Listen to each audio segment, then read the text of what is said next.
One day this thought appeared to me. I don't know where it came from. It said, maybe I'm not as good as I think I am. Yep, I remember you writing about this. And maybe I never was as good as I thought I was. And normally that would have been a very disturbing thought. But for some reason it wasn't. It was almost a comforting thought. And I could just accept that and let it go. And it was like a truce with my ego. Welcome to the Midlife Chrysalis podcast with Chip Conley, where we explore how midlife isn't a crisis, but a chrysalis, a time of profound transformation that can lead to the most meaningful chapter of your life. Welcome to the Midlife Chrysalis. This is Chip Conley. Have you ever thought about doing a pilgrimage? A long, devoted walk? There are many places to do that in the world, but the one that's most famous is the Camino de Santiago in northern Spain. And, well, imagine doing that at 84 years old. Pat Whitty is an MEA alum. He's been to 8 to 10 workshops over the last 8 years or so. And he's somebody who decided, over the course of a couple of years, it's time for me to actually do this thing I've been thinking about, because it's not going to be any easier as I get older. And so he spent 16 days hiking, walking 200 miles on his own with the Camino de Santiago. In this episode, we'll talk a lot about that, but we'll also talk about the fact that he had a midlife crisis at 60. So it's not always 50, and what that meant for him. We'll talk about, what it was like to come to an MEA workshop for the first time at around age 78, realizing that he had a quarter of his adult life still ahead of him if he lived till 98. This is a good one for you, for me, but also maybe for your parents. For some of you, you might want to share this one, because as Pat said, he's 84 and he's still got a lot of work to do on himself. So that's a beautiful attitude. I'll be back at the end with my 3 lessons from this episode. Pat Whitty, welcome to the Midlife Chrysalis. As someone who's still at 84 is, midlife adjacent. Yeah, I'm still in midlife. Okay. According to your demographic, I'm a little bit past it, but I'll take it. Yeah. Let's actually explore for a second. What do you think midlife represents? Like, what is it? How would someone at 84 still be in midlife? Well, I think it would be all in your head, how you feel. Of course, I'm very blessed that I've lived this long and maintained my health. That's partly due to genes, partly due to how I take care of myself.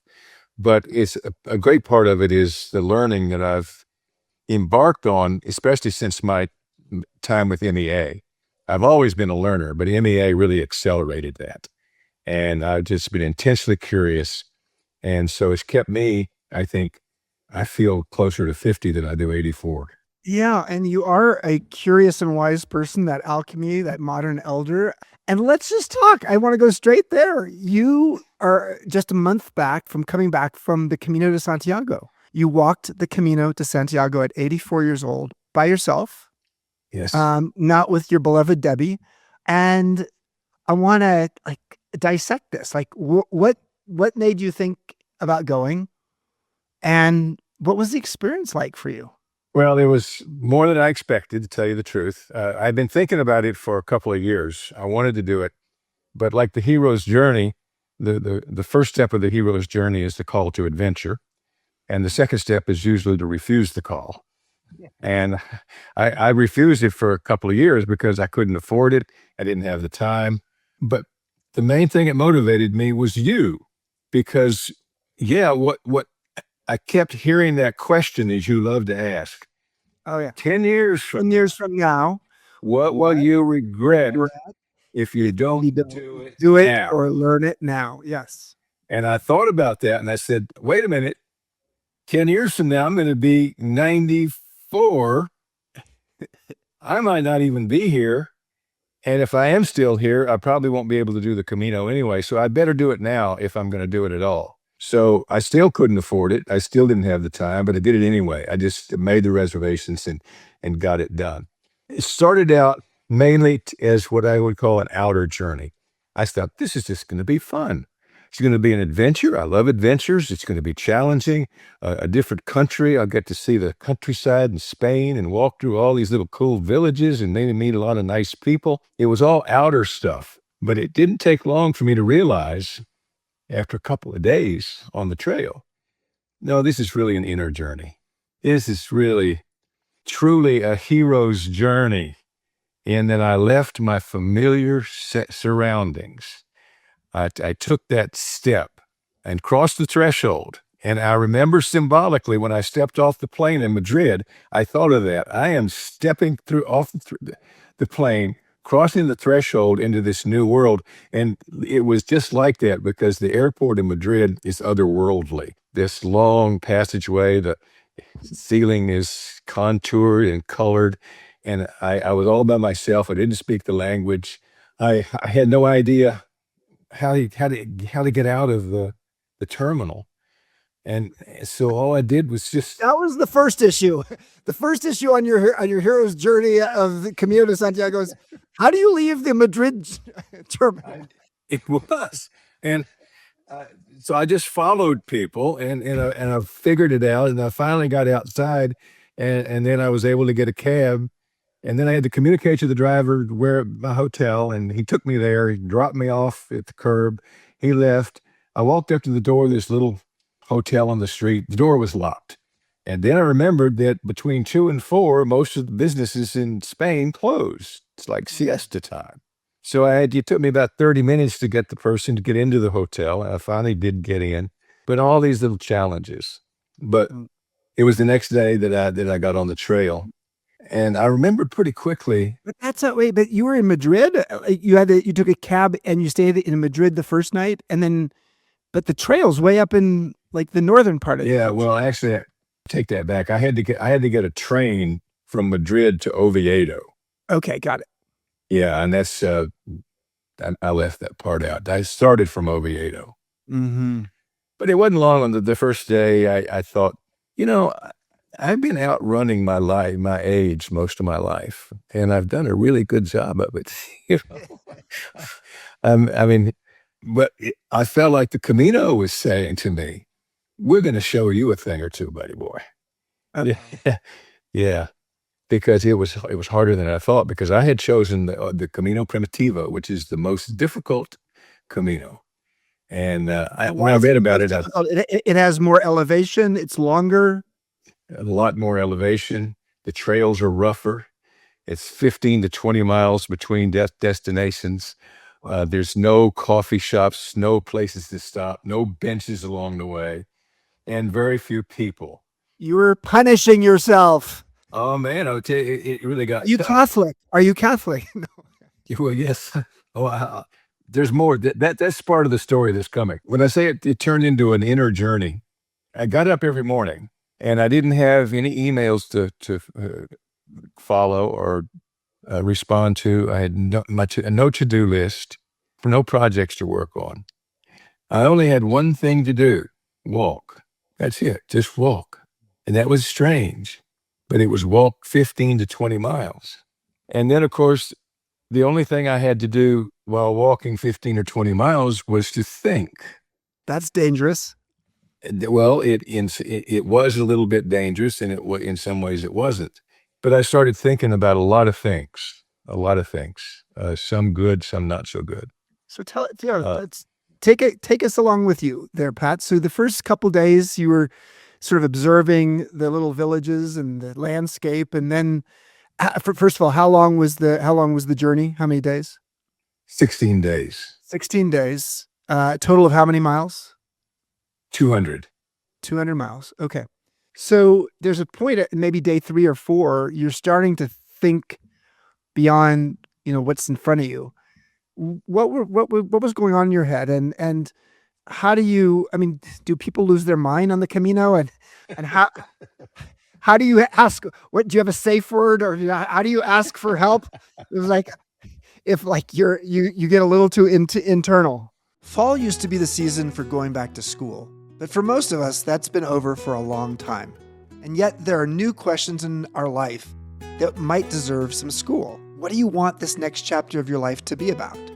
And how do you move through the changes that will get you there? This fall, MEA is offering 12 weeks to work through these questions and many more. It's called Semester at MEA and offers 6 weeks of cultivating purpose, followed by 6 weeks of navigating transitions. You'll work online with weekly live sessions and a global cohort. Using the methodology MEA has been refining with researchers from Stanford, Harvard, and Yale. It begins September 1st, and there's a meaningful discount when you take both together. Find your way forward by scanning the QR code on your screen or visiting meawisdom.com/semester. Well, no, that's a good question. There's a saying that the Camino will provide. And yeah, anytime I needed any kind of help at all, there was always somebody there to help me. But on the Primitivo, it's not very well populated. So I was on the trail by myself most of the time. A lot of my thoughts revolved around things like, what do I really want to do with the rest of my life? What is my purpose right now? Well, I think I've got that pretty well figured out, a lot more than I did before I started the MEA. But I'm not sure I have it really tightly in focus. I started to think about, and I think I wrote about this in my little article for Substack, but one day this thought appeared to me. I don't know where it came from. It said, maybe I'm not as good as I think I am. Yep, I remember you writing about this. And maybe I never was as good as I thought I was. And normally that would have been a very disturbing thought. But for some reason it wasn't. It was almost a comforting thought. And I could just accept that and let it go. And it was like a truce with my ego. That maybe at this time of my life, I don't have to keep proving myself. I don't have to keep working so hard to make people love me, to impress people, and maybe to impress myself. Maybe I can just be who I am. And that was another thing that occupied my thoughts, is that philosophical question, who am I? Because there's a great quote by Archimedes. I know you're full of quotes, but Archimedes said, give me a lever long enough and a place to stand and I can move the world. And it occurred to me that figuring out who I am right now is a place to stand. It gives me a place to stand, and maybe I can't move the world, but maybe I can make an impact when I get back home. If I could figure out where is that place that I need to stand to exert my talents and my gifts to make something happen in this world that's meaningful. Instead of trying to moving around, trying to find one place after another. So those were some of the things I was thinking of. And then, of course, the next question is that big one, why am I here? What is my purpose? I had the time to really expand on that great work we've done at MEA over these years. And then what are my values? What do I really care about? Not what I'm supposed to care about, but what I really care about. And then you come down to what is non-negotiable in my life? What is not? Because, a great deal of my life, I've been a shapeshifter. I've been trying to negotiate everything to please other people. And I've always admired people who knew exactly who they are, and they're rock solid on that. And they don't need to move back and forth to try to please people. So those are some of the things I was thinking about. And one day I actually started thinking about, I wonder what my role was in the destruction of my marriage. I wonder I wonder what did I do to contribute to that instead of some of the other things. So, Pat, it's certainly a self-reflective, introspective experience, and also could be perceived as spiritual as well. But I want to go to the spiritual thing next, and back to any Catholic upbringing you had, if you had any. What I want to talk about for a second, though, is the social side of it. You are a social animal. I'm going to say it, Pat. On your 80th birthday, you, with a bunch of women, went streaking on the beach at our MEA campus in Baja at night, all of you naked at 80 years old, running down the beach naked with a bunch of women. Now, okay, so you are a social animal. What's it like? I'm Camino curious. So it may be something I'm doing soon enough. What's the social experience like? And if you're having all these thoughts and you're in your head and you're traveling by yourself, did you find that there was the opportunity to have deeper conversations with people along the way? Oh yeah, that was really rewarding. The Camino is a lot like MEA. There's no hierarchy on the Camino. You're not concerned with how much money do you make or what is your position. As a matter of fact, sometimes you'll walk with somebody for a long, long time before you ever get to that typical question. So what do you do? Yeah. You know, and that's not because everybody looks the same. We're all tired. We're all sweaty. We're all grubby. We've got packs on our back. And most people are delighted to talk to others. It's a very social thing. I remember one day I was walking and I saw a mother and son walking the Camino from Italy. Marco was his name. Raffaella was her name. Marco was 32. Raffaella was 74. Oh, wow. And they're walking together. And I was just in awe of that because, and I walked with them for a while. Marco could speak enough English, because I got to thinking about my life and I thought, if my mother were still alive, the last thing in the world I would ever think about doing was to walk the Camino. Yeah. How can this guy have this relationship with his mother that would allow and encourage him to do that? I admired that so much. Yeah. And I envied him for that. Another time I was walking by myself and this woman walks past me, and there are two ways people greet each other on the Camino. One of them is with Buen Camino. The other is hola. So she walks by and she says, hola. And I say, hola. And she stopped. She turned around. She looked at me. She said, where are you from? I said, I'm from Texas. She said, I knew it. I said, what do you mean you know it? I just said one word with 3 letters, and you're telling me you heard Texas in there? She said, oh, yeah, it's in there. and she was delightful, and we walked the rest of the way. We ended up staying at the same little bed and breakfast in this next little village. And we had dinner together, and she was from Berkeley, California, and it turned out that she had driven from Berkeley to San Antonio with 2 Labrador retrievers to drop the dogs off with her daughter-in-law so she could keep them while she was on the Camino. And when she was done, she was going back to San Antonio, and she said, well, we need to get together for dinner. Which And is so where we you live. did. To be clear, you live in San Antonio. Yep. So we did. We had a nice little Mexican dinner together, and I made a new friend. I wish she wasn't in Berkeley because she was delightful. But Yeah. so, and So was there a sense, did you, the times we live in, Pat, are, polarizing, and there's not enough moral beauty. There's a lot of moral ugliness. But what I hear you saying is that you saw some moral beauty. You just saw some beauty, the beauty of humanity on the Camino. And maybe not so beautiful things too, but generally it made you feel more connected. I didn't see anything that was ugly. I saw nothing but physical beauty, the beauty of nature, and the beauty of people. Now, I will tell you one thing, that when people would ask me where I'm from, as they always did, and I would say Texas or the U.S., virtually everybody I talked to did not think highly of the U.S. right now. They knew entirely what was going on. Now, nobody was rude to me. They were extremely polite, but I didn't see any ugliness at all. Yeah, you're this sort of old white dude from Texas, so they immediately thought, "Oh my God, this is a Trump voter," and it's nothing wrong with the Trump voter. And I know that you're not a Trump voter. I know you're a independent and a political progressive sometimes too, who rides a Harley hog. So you're a contradiction in terms, my friend. Well, I am. Well, let me tell you a really quick story here. This happened in Salas, a little tiny village, and I was trying to find a bus, and I was in this little restaurant. About 5 or 6 people were in there. None of them spoke English that I knew of, and I was frustrated because I couldn't figure out how to find the bus schedule. And I saw this guy over in the corner. This is moral beauty you're talking about.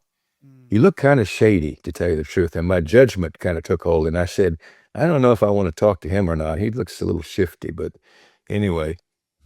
So a couple minutes later, he gets up and he comes over to me, and he could speak a little English, and he helps me find the bus schedule, and he tells me all about it. He says, It comes at 10 o'clock. If you'll be here at 9:30, I will take you down to the bus station. I said, wow, okay. And so I was there at 9:30. We drove down there together. He showed me where to stand. He gets out of the car and stays with me for 20 minutes Yeah. waiting for the bus. And we talked for 20 minutes. It turned out he was from another town in Spain. He was an architect, and he was there to buy homes, old homes, and refurbish them and flip them and sell them. So I immediately knew that the work he was doing on his computer back there in the restaurant was not just mindless scrolling. He was probably working out financial calculations, writing proposals, but he stopped what he was doing and spent that time with me. Yeah. And what occurred to me was, if the situation had been reversed and he had been in our country, not speaking English, in a restaurant, needing help, would he have gotten it like I did? I really wanted to say yes, but most of me said, I don't think that would have happened. So to me, that was an example of a beautiful thing, and it stayed with me. Was this a spiritual experience for you as well? It was a very spiritual experience, because the whole walk is leading me on the same path that St. James walked, one of Christ's apostles. I'm walking towards Santiago de Compostela, where St. James is buried, in this beautiful cathedral in Santiago. And so one of the things I was thinking about was how at my age now, at 84, I am thinking more about these things. Yeah. Because I've got to living on borrowed time. I've outlived my ticket. You outlived your savings. Yeah, I know. But I've rejected it most of my life, because when I was a kid, young preteen, I grew up in the Catholic Church, and we were kind of holiday Catholics. We would go Christmas and that kind of thing. But I worked in a Catholic retreat as a kid, mopping floors and washing dishes. And I remember one day that the priest and I were going to the grocery store in a car, and he told me, he said, anybody who's not a Catholic is going to go to hell. And I thought, I even as a kid, I said, I can't believe that.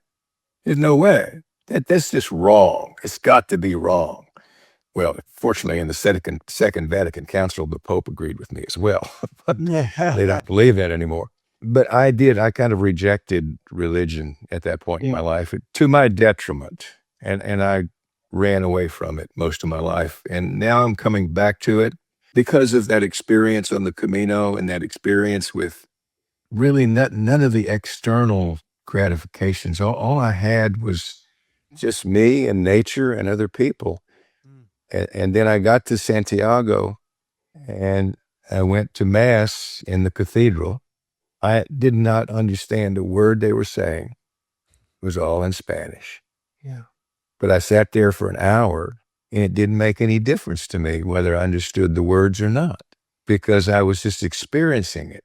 And then at the end of the Mass, they bring out what they call the botafumeira. This was amazing. They have these huge high ceilings, and they have this incense burner, which is huge. It's about 3 feet in diameter, and it hangs from a rope from the ceiling. And they fill it full of incense, and they light it up, and it's smoking. And 6 priests come out in their robes, and they grab pieces of rope, and they hoist this thing up in the air. And when they hoist it in the air, smoke is billowing out of it. And then they get it swinging back and forth.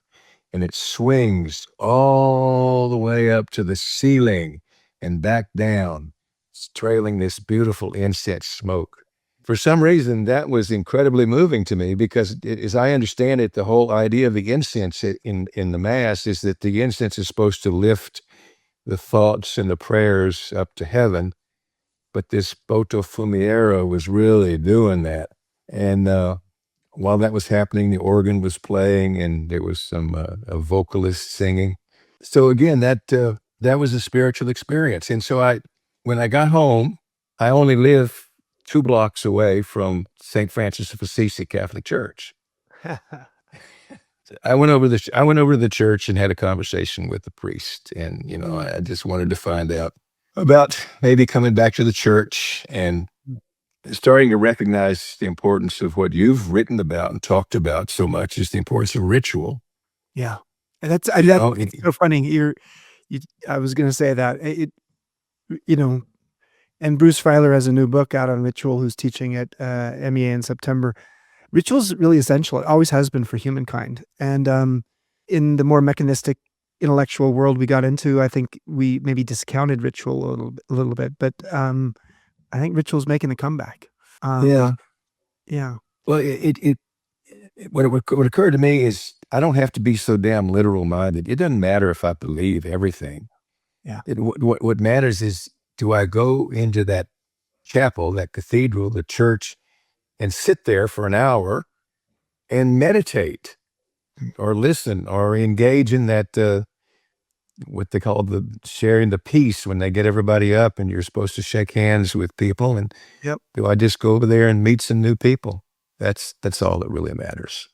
Yeah. In a routine, you don't want anything to change. In a ritual, you're willing to be altered by the experience. And that's really Yeah. Last question on Camino, and then we're going to talk about a couple other things. So if you had some advice for someone who is going to go do the Camino, in terms of like some tips, what would be your tips? I mean, I think some people get scared, like, oh my God, I don't want to sleep in a big bunk bed with all these other people. And it's going to be, I want my comfort after 15 miles in the day. Or, is it too hot, or is it too cold, or is it raining, or like, give us some of the mechanics of what we should know. Well, what I did, and I would encourage anybody to do this, I booked it with a company called Camino Ways. And what they do is they schedule your whole trip. They map out the route. They make hotel reservations in advance. And so, and you pay for the whole thing up front. So when you get there, all your hotel reservations are made and the hotel are paid for. Now, the only downside to that is that if early on, let's say the first or second day, something happens and maybe I want to stay in a village an extra day, or I'm injured or whatever, and I miss that next reservation, the rest of them fall like dominoes. Yep. And it's not easy to change that, but that didn't happen. I did not want to do what they call the albergues, which are basically hostels. I did not want to sleep with bunk beds and go back into the military. I didn't want to sleep with people who were snoring all night. I just wasn't up for that. However, if I do it again, I think I would do it that way because that's the purest way to do it. Yeah. Yeah. Yeah, that's the real pilgrim. And that is how you have the experience of getting to know people even more. So That's right. what about your feet? What about blisters? What about your, like having all of your stuff and carrying it with you? Well, that's another reason to book it with one of these agencies, because what they do is they transfer your luggage. I didn't have to bring a whole lot of stuff with me. Yeah. But I did bring a suitcase. And so every morning you just bring your suitcase down, leave it at the front desk, and this people come by and take it to the next destination. So when I arrive at my next destination, my bag is already there. Wow. So all I have to carry is a day pack, and it's not that heavy. How about your feet? Then the other tip I would give people is to spend a lot of time shopping for shoes. A lot of time. And don't go on YouTube and see the ad for this is the best shoe for the Camino, because it might not be the best shoe for you. I went through unfortunately, I don't know, we have something they call REI here. It's a great outdoor store.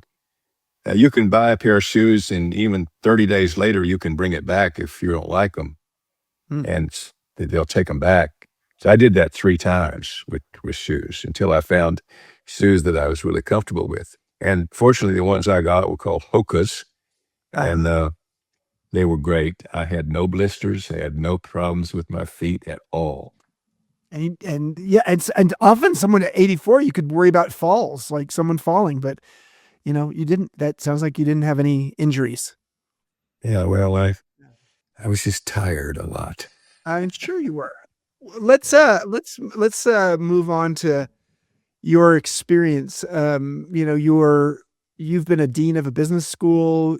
you for almost 16 years ran the Dale Carnegie training franchise in San Antonio, which was, maybe that's where that people pleasing part of you came from, was, Dale Carnegie. I read how to influence how to make friends and influence people when I was 17 years old. And it was, my uncle said, you got to read this book, because if you're going to, this is how you're going to be popular and successful in life.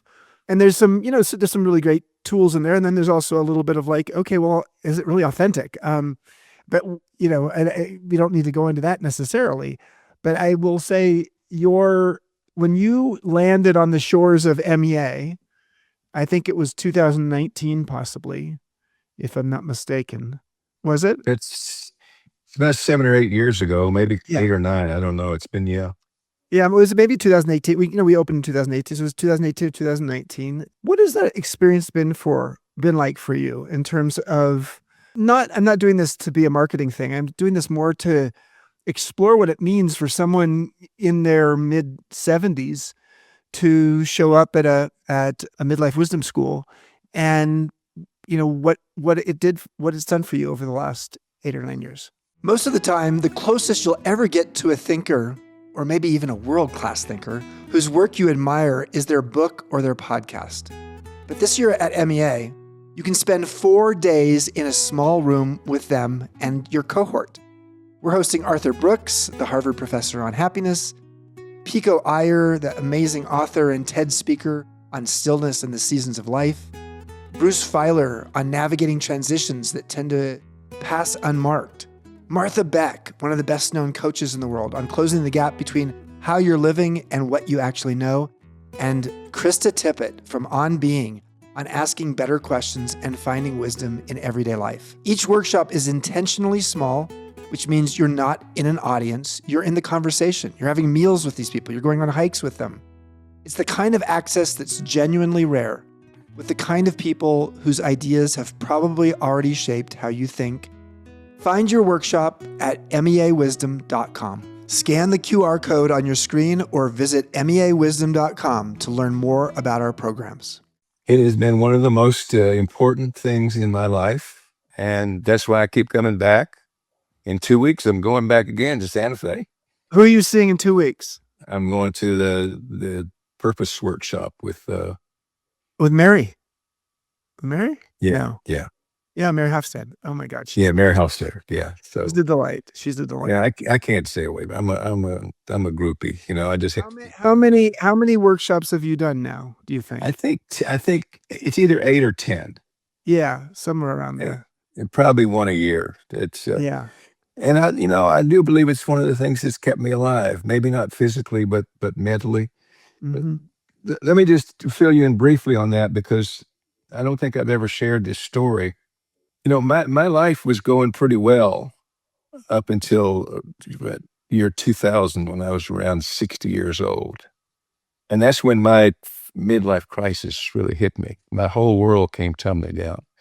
I lost the business. I won't go into that story. And my wife divorced me within a 6-month period. I lost all my money. My kids weren't talking to me. I had nothing, literally nothing. And everything we learn in MEA, I lived through. I lost my identity. I didn't know who I was anymore. I don't know how I got through it, but I did. And, but you see, I didn't know anything about midlife crisis. I hadn't had the privilege of studying with Richard Rohr and reading Falling Upward and realizing from a spiritual point of view that really had to happen to me for me to become a whole person. I didn't realize that this was my midlife chrysalis that I was going through. I didn't realize that I was in the process of dissolving myself and building that shell. I just didn't know what was happening to me. So I was filled with anxiety and fear and anger and bitterness. And for several years, I just languished. I didn't know, I'd lost my motivation. I just took one job after another. And the main question when going on a job search was, how much money does this pay? I knew nothing about purpose. That was all gone. And it was just about the time I went to my first MEA that I was starting to break the shell of that chrysalis a little bit. I was coming out of it. And that's why I think I went to MEA. But once again, I went basically as an outer journey. I thought, well, this is going to be a cool thing. I see some pictures of this place, Baja. Wow, this is going to be great. I remember clearly, I think it was my first circle at MEA. I just happened to be sitting next to you, and you started this circle, and you said to me, you turned to me and you said, so tell me, Pat, how many years do you think you have left in your adult life? I said, what? I have no idea. I've never thought about that. And then you said, well, if your adult life started at 18, and how old are you now? I think I said 78. So that means you've already lived 60 years of your adult life. I said, yeah, I guess so. So how long do you think you're going to live? I have no idea. I've never thought about that. As a matter of fact, I think I'm just coming to the end of this journey. I'm just kind of hoping that I'm going to have a soft landing. I don't really know how much longer I'm going to live. I said, well, just take a guess. And I said, well, I'm in pretty good health. I think, all right, let's say 98. I think I can probably make it to 98. So then you started doing some math, and you said, well, your adult life started at 18. You lived to be 98. That means you got, 80 years, right? 80 years of your adult life was given to you. You've already used 60 of it. That might be the bad news. But how much do you have left? You got 20 years. And then you convert that into a percentage. She said, you got 25% of your adult life still ahead of you. Yeah, your mind was blown. Yeah, it never even occurred to me. Because like I say, I was coming in for a landing. I was just hoping it was going to be smooth. And then, I mean, I think this was like God must have sent this to me, because that during that week I was introduced to Merritt Oliver's beautiful poem. Yeah. So tell me, what is it that you're going to do with your one wild and precious life? And I started pondering that. And I said, these are things that I need to think about, because I could very well have another 20 years ahead of me that I could start doing something with. And so that started me on the trail of starting my own nonprofit organization, which I've done. And because, at that age, I mean, I have a resume that could probably get me a job. I could probably do a CEO's job at some company, but nobody's going to hire me for that at my age. And so that's one of the problems of being 84, is the job market is essentially closed. And if you try to get into it, it's a humiliating experience because people don't want to hire you. So I thought, well, if life is not giving me the circumstances that I want, I need to create those circumstances for myself. So why don't I just create my own company? You Yeah, called Breaking Age, not called Breaking In, but Breaking Age. And you've done in San Antonio, you've done Generations Over Dinner, events where younger and older people come together and converse. And I have one last question for you, Pat. There's so much to cover, but we only have so much time. The last question I always ask is about the wisdom bumper sticker. Yeah. If Pat had a wisdom bumper sticker with your fingerprints all over it based upon the School of Hard Knocks, what would be that bumper sticker of wisdom that is, that you would offer to the world? And is there an origin story behind it? Well, yeah, I have a little bumper sticker that I keep on the dashboard of my car. I've had it on there for about 3 or 4 years. A friend of mine gave it to me. She worked for this woman called Esther something or other, who did this secret stuff she channeled. Anyway, that's another story, but it was a little bumper sticker, but it was written in Esther Hicks, yes. And she, it was written in reverse type. So when I put it on the dashboard of my car, it reflects back up on the window, and I see through it every day when I'm driving. And it says, everything is always working out for me. Yeah. Sounds a little bit like Dale Carnegie. Okay. Yeah. Well, everything has been working out for me because I see it every day. So I think my bumper sticker might say, everything is working out for you. Yeah. So you're reminding Because other people of that. Yeah.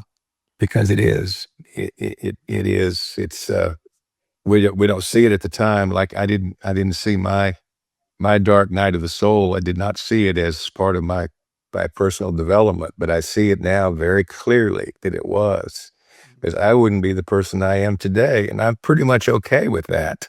Yep. Pretty much. There's still some work to do, but I would not be that person if my life had just continued going up, up, up.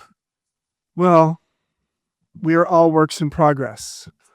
I just want to tell you that I love you, and I feel so lucky to have you as part of the MEA team, the MEA community, our librarian, who actually has helped to curate the libraries in all 3 retreat centers.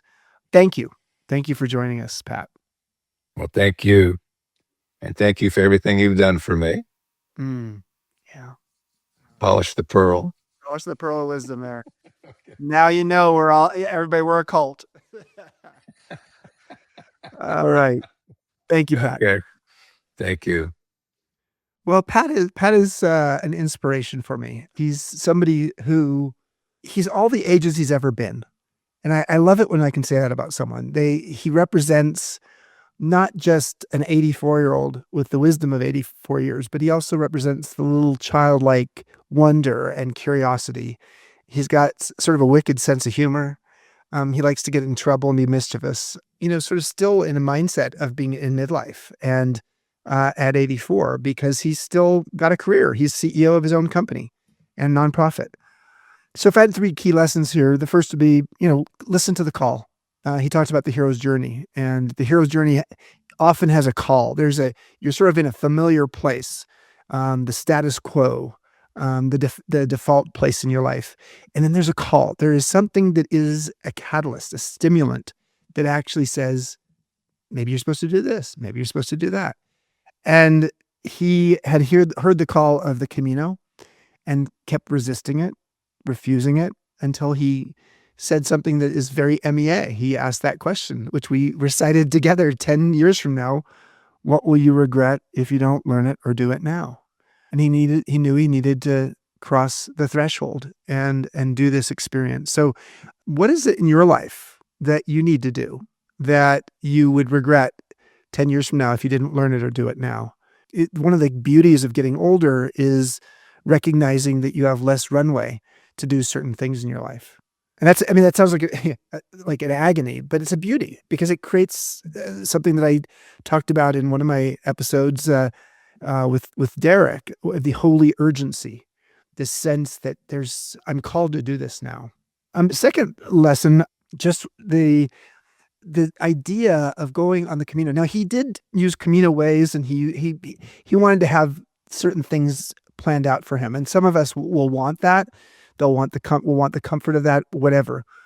And then there's others who are just like, I'm going, and I have no idea where I'm going to stay each night. But the Camino will provide. To my mind, when he said that, the Camino will provide, there's a faith. And I think one of the reasons why the Camino is so popular is it's a faith journey. You do not need to be spiritual. You do not need to be religious. You do not need to be Catholic or Christian. It is a faith journey in which you have a belief that the Camino will provide. And you could change the word Camino to say humanity will provide. The world will provide. He chose the Primitivo hike, which is maybe the hardest, if not one of the hardest. He was at times alone, not seeing anybody for hours at a time. Think about how bold that is at 84 years old. He loves the fact that there's no hierarchy. You don't know each other's names or last names or LinkedIn profiles, and you don't even know where each other live. He had to deal with the fact that he was coming from the U.S. and Texas, no less, and probably having some judgment thrown his way because of that. But he did it anyways, and he just loved the fact that he had one job to do every day, to walk the 10 or the 15 or the 20 miles each day. What would that be like in your life if all you had to do when you wake up in the morning, instead of the distracted, compartmentalized lives that we live, is know that I have one thing to do today. And how would that free up your mind, your soul, your heart to actually focus on the devotion around that? And I think my third lesson is when he talked a little bit about the ego. And Pat will tell you, he's got a big ego. And he has been in the process of moving from ego to soul the last few years. But when he said, maybe I'm not as good as I think I am, and the truce with his ego, the idea that he didn't have to prove himself anymore, and all the questions that came up as he was walking. Who am I? And what's the place that I can stand in my life when I go back home to San Antonio, Texas? What can I devote myself to? What are my non-negotiables in life? He's been a shapeshifter. I relate to that. He's done his best to be successful in wherever he is. He's an admiration addict. He likes to be admired. But what are non-negotiables? What are the things I really deeply value in life? And how am I investing in the things that matter? These are the kinds of questions that are essential as we get older. So I hope you enjoyed the episode. I mean, Pat's not famous. Pat even had a little bit of imposter syndrome going into the episode, saying like, why are you having me on this? Well, the reason I'm having Pat on it is because we can learn from somebody. We can learn from anybody. We can learn from an 84-year-old who decided to go walk the Camino de Santiago by himself. Maybe it will give you some incentive to go do something that you've been waiting on, maybe something that's been calling you and that it's time for you to do.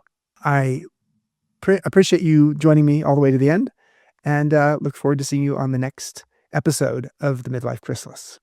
Thanks for listening to the Midlife Chrysalis. This show is produced by Midlife Media. If you enjoyed this episode, help us spread the word by subscribing and leaving a review on your favorite platform.